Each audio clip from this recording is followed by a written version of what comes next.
Da li ste znali da postoji drvo koje cveta čak i na deblu? Ovo je judino drvo ili cercis, jedno od najlepših ukrasnih stabala. Njegovi listovi su u obliku srca, zato ga u Italiji i Španiji nazivaju drvo ljubavi. Ono prvo cveta, pa tek onda lista. U proleće izgleda kao da je potpuno prekriveno cvetovima, baš kao ovo drvo u našem dvorištu. Ono je sađeno pre 4 godine. Jesen mu donosi mahune koje ostaju na granama i tokom zime.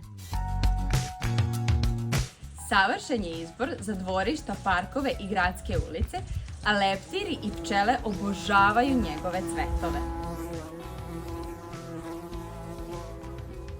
Sigurni smo da ste zamislili ovakvo drvo u svom dvorištu. Sadnice su dostupne, a vi svoju možete poručiti već danas.